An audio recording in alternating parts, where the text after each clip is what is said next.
Welcome to Gene and Mike do the New York Times crossword. Hi, I'm Jean. And I'm Mike. And today we are doing the crossword for Saturday, May 11th, 2024. So, did you do the crossword? I did do the crossword. And how did you find said crossword? I found it pretty challenging. Mm-hmm. Me too. It just looks challenging, just as you look at it. And you notice that there's really only two answers in each corner that overlap with the middle. Right. So the corners kind of pretty much stand alone. There's sort of islands of white there. And so you had to kind of know. You had to kind of know something in each corner in order to get a good foothold. Right. And that was a challenge. But you were able to persevere. I was. Yeah. What about you? Well, I looked at it afterwards and couldn't believe that I solved it. Because I kept looking at these clues and just like, oh, I never would have thought of that.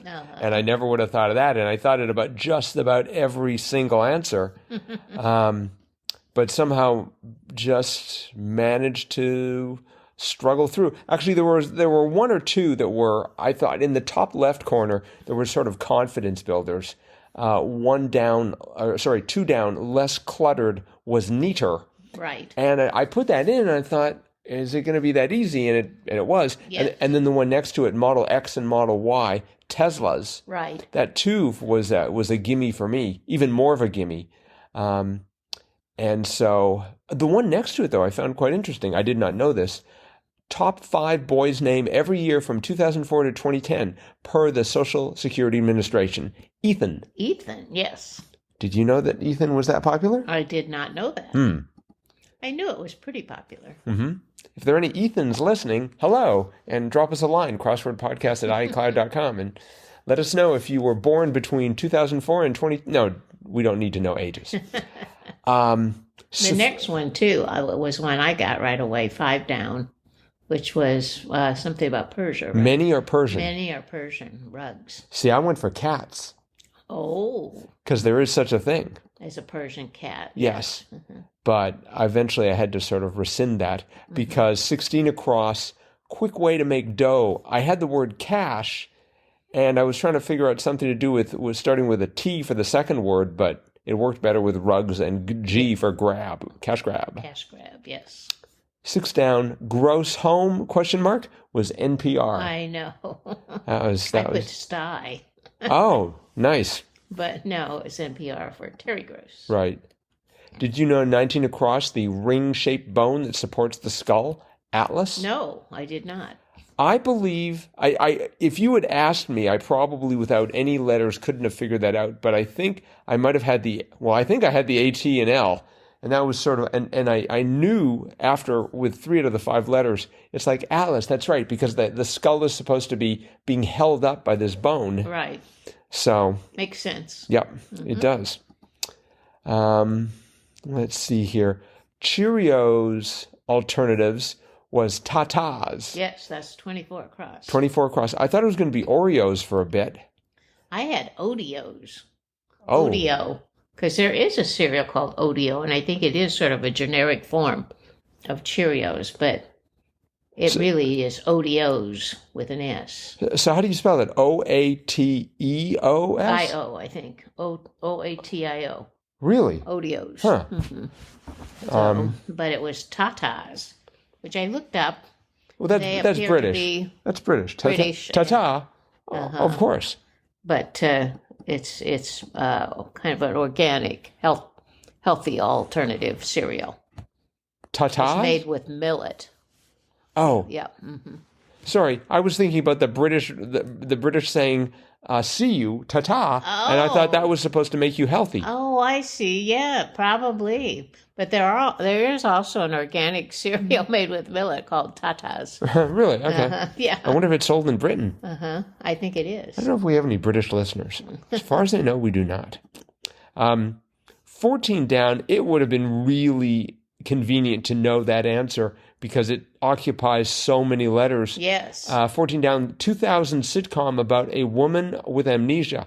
It was Samantha Who. Right. And you know, I got the W as the third from last letter, and I thought, well, it's got to be Who. And that W came out of a great clue, 36 across, ones that are tired before they're even moved. And that was new cars. That's right. Mm-hmm. I was sort of ready for that because it's like there's something about the word tired now that thanks to the New York Times and doing the crossword for so long, my pun senses start to tingle whenever I see the word tired. Uh-huh. So, but it was that central area was, I found, pretty difficult. There was Samantha Who, and then 17 down, proof of past trauma. That was battle scars, and I found that to be difficult, but somehow managed to figure it out. I got that one, and I got Samantha Who fairly quickly, because I vaguely remember that show. Really? Oh, okay. I never watched it, but I do remember the name of that show. Mm-hmm. But boy, 21 down, that's the one that almost did me in. Really? East African city whose name means House of Peace. Mm-hmm. Dar es Salaam. Dar es Salaam. Or maybe Dares Salaam. Dar es Salaam. Dar es Salaam. I don't know. I'd never heard of that. I wonder if we but have I any... knew, Salaam, that's a word. That means peace. Yes. So apparently Dares means house of. Uh-huh. I guess. Yes. And then we had the slightly risque, 33 across, was treated unfairly, informally, got the shaft. Mm-hmm. And the one above it, 31 across, detail, little thing. Right. When you get the answer, it's just like, well, of course. But when you just have a grid with just white squares and nothing in them, it's a little harder to spot these things. That's right. I thought 15 across was brilliant and very confusing. Asked for the fish, say, meowed. Right. That was definitely worth a celebratory bow. How about 7 across? Did you get that one? Raphael painted a fresco of him having an audience with Pope Leo I. No. Attila. I put Luther. Oh. but I think he was Leo the X. That was his adversary. But no, it was Attila. I looked at that. I looked it up. It's actually a painting in the Vatican City. So we probably walked right by it on our way to the Sistine Chapel. But I see. But yeah, it's a picture with Attila the Hun and Pope Leo coming in on a horse. With Peter and St. Paul above him, because this is like in the 100, no, more like the 300s. But anyway. Wait, he met him in the 300s? When was Attila? When was Attila the Hun? I'm trying. It's been a while. It was created in 1514, but anyway, it's quite 452. 452, that's when they actually met. Oh. And Pope Leo was trying to broker some peace with Attila because they knew if Attila, attacked Rome, they would fall. Because he was a rather imposing force. So they did broker a peace deal. Oh, good. So he did not attack Rome. And they think it was probably because it was getting to be cold. It was starting to be winter, and they knew that they wouldn't survive too well, the Huns, in the cold weather. So they decided, we won't attack. We'll just go back where it's warm. So. Good move. Uh-huh. Coming out of Attila, the second T led into Mexican sandwich, 9 down, torta. A torta, yes. Did you know that? No. Sort of looks like the word tort. Mm-hmm, it does. But, let's see, what else was interesting here? Oh, I liked 47 across. Mythical rock singer, Siren. Yes. Boy, that took me a while. Yeah. I was having all sorts of trouble in that area. That was like, I think, about the last corner that I worked on, because there was that, and then 43 down, rocks, and the answer was fists. Yes. As in rock, paper, scissors. Oh, uh-huh. It's like, whoa. I didn't think of it like that, but yeah. Well, in the clue, rocks was in double quotes. Yes, it was. And so, I didn't know what to make of that. Right. 50 across, OMG, me too, samesies. Yeah. That was funny. I started with same because I had the first S after the E, and so I thought, well, same, maybe that works. But I had same as me, but oh yes, right. Uh-huh. I might have had that too. Beneath that, 53 across, forerunner of a streaming playlist was mixtape. Mixtape, yeah. Oh, those I were the couldn't days. think what that was. I kept thinking, cassette. Then I thought about CD, but it was actually mixtape. Yeah. 47 down, engage in a hot exchange. So I had it ending in a T, so I thought rant, and then I thought vent. But when I got mixtape, then I had it ending in EXT, and I thought it was going to be text, and then I realized it was sext. Sext, yeah. So that was amusing. Hot exchange. And speaking about hot exchange, 55 across, line around the equator, ? It's hot. Yeah, that was funny. Yes. It's like, what's around the equator? The equator is the line. Yeah, that's right. I was thinking, I was like, what could that be? I was thinking Tropic of Cancer and Capricorn, but those aren't anywhere near the equator. So right. It's hot. That would be a line. That around was the brilliant. This crossword was by Billy Bratton, and let's see, it was his 8th crossword. And he first started publishing in 2021, and he has done, it looks like he specializes in Saturdays. Oh. He's done a Tuesday, a Wednesday, a Thursday, a Friday, and 4 Saturdays. Oh. So those clues are really excellent. Yeah, there were some great ones. One other one, let's see, 33 down, fitness class often put on by a farm, goat yoga. Right. I had no idea. Well, and I like the one right next to it, 34 down. Comment with a point. Yes. Say that one. And even the one next to it, 35 down, partner in a picture, co-star. Right. You have to think about the right sort of picture. Tough and interesting, really well constructed clues everywhere. Yep. Very nice. Yes, nice job, Billy Bratton. Undoubtedly assisted by Joel Fagliano, the New York Times crossword editor. All right, well, that's it for the crossword. But let's see. It is Saturday. Now, Friday, we were going to have a Fun Fact Friday, but you were not here. Nope, I was not. And so I thought it would make sense to wait until you had returned, since we were going to be discussing someone who had signed the Constitution. And so on Monday, we had looked up signature. The clue had been signature.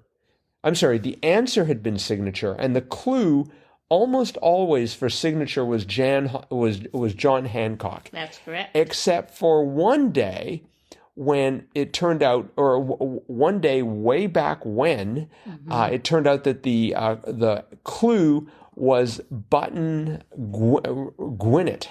It was what he was famous for. Yes, what Button Gwinnett was famous for. And we both thought, who's Button Gwinnett?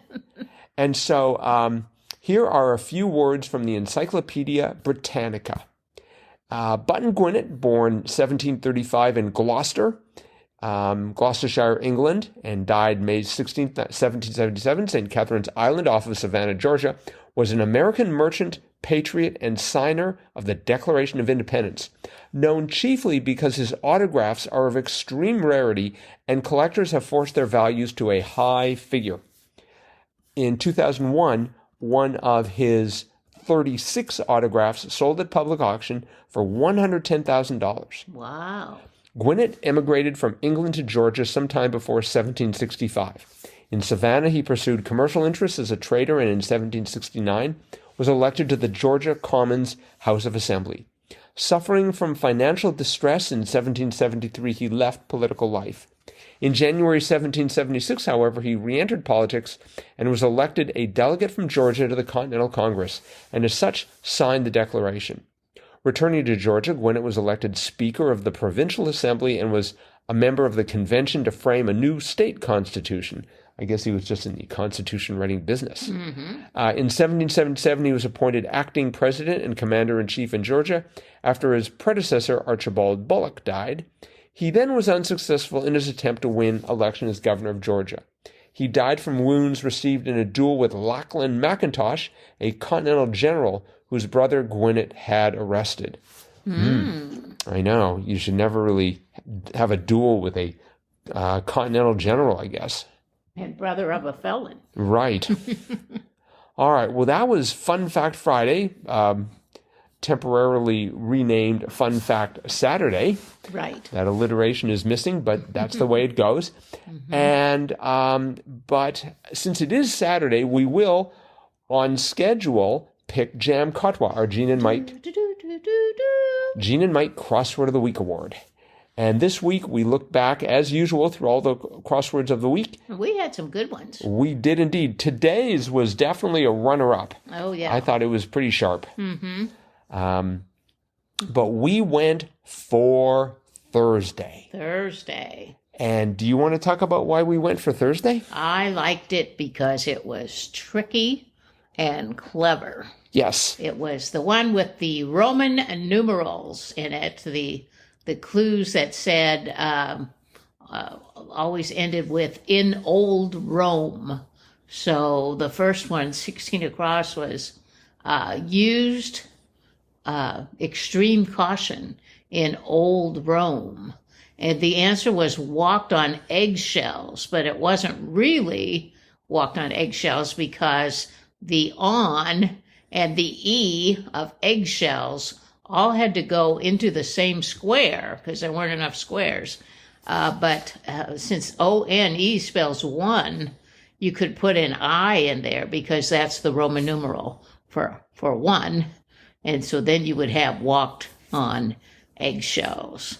And so we had that one. We had don't worry about it, where the T and the W-O of worry, the T of don't and the W-O of worry turned out to be Roman numeral 2. You had 2 squares, so you could put 2 I's in there. Aye. And so on. Yes. So just very, very clever. Yep. And once you figured out the trick to the theme, then it was kind of fun to try to figure out, okay, where's the Roman numeral in this answer?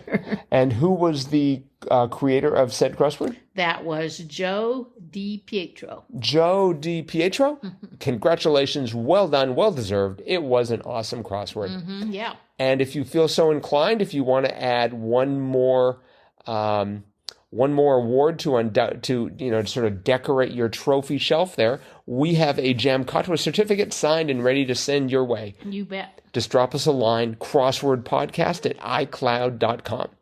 We'll also be sending some lovely Northeast Wisconsin swag that you can't get anywhere other than Northeast Wisconsin, as far as we know. All right. Well, that is it for today. Yep. Thanks, everybody, for listening. The Sunday crossword's out. We're going to tackle it. We hope you will too. Yep. And we'll be back to talk about that crossword tomorrow. Bye-bye.